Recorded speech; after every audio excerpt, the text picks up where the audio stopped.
नहीं, पर बात तो होती है। शादी तो 2024 में हुई थी मैम। हाँ, तो फिर कोई कांटेक्ट नहीं, कुछ नहीं, क्यों? नहीं कांटेक्ट किया मैम, जब तक हाँ, ये रो रो के पागल थी। मैम, आज तो इसकी शक्ल देखने लायक है। नहीं मैम, कांटेक्ट मैंने किया है, जब तक बात हुई है। जब तक अब बात आगे, हुई है, अब मैंने आगे एक भी दिन मैंने इसका नंबर ब्लॉक पासपोर्ट किया लाया नहीं। अपना? पासपोर्ट नहीं, कार्ड है, पासपोर्ट कर लिया हूँ मैं। कल इसका पासपोर्ट लेके फोटोकॉपी सारे पेजेस की रखनी है, वो नंबर वगैरह हमारे को भी भेजनी है। अब तू बता देना, जो फैसला तेरा है हम वही करेंगे।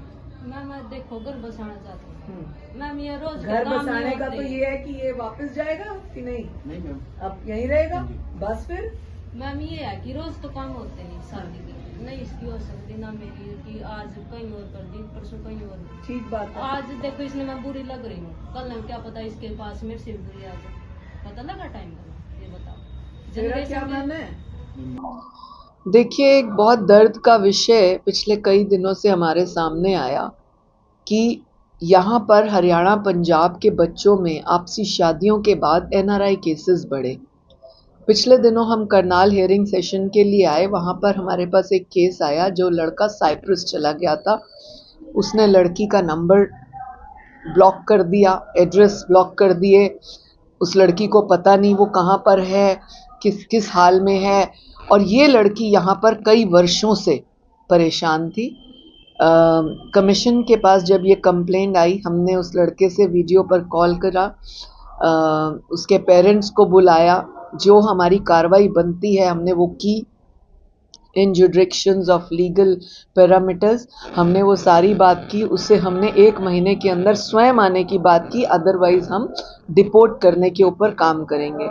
आज मुझे हर्ष है कि उस वीडियो को देखने के बाद 21 और केसेस ऐसे हमारे पास आए, और सबसे बड़ा आज मुझे मेंटल सेटिस्फैक्शन और हर्ष का विषय ये लगता है कि मेरी हरियाणा की पुलिस और मेरी कमीशन की टीम ने इस पुर्तगाल के लड़के को वापस डिपोर्ट करने में पूरी मेहनत की, और आज वो लड़का आया। आपको अगर मैं कहूँ कि उस बेटी और उसके परिवार का आप वीडियो ज़रूर लें, बयान ज़रूर लें, तो आप देखेंगे कि उस लड़की के चेहरे पे कितना नूर है। वो शायद रात से इन 24 घंटों में इतनी खुश है जितनी वो शायद इन 8 सालों में, 7 सालों में नहीं हुई।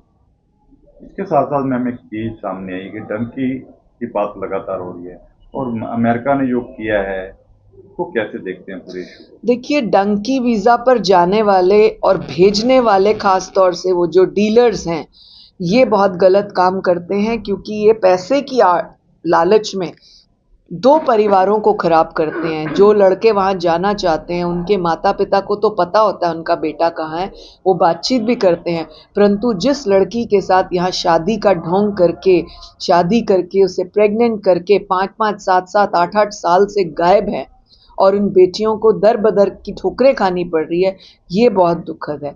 और जो अभी हाल ही में हमने न्यूज़ में देखा, आप लोगों ने दिखाया कि डंकी के माध्यम से किस तरह से बुरे हाल में वो लोग भेजे गए, वो निंदनीय है।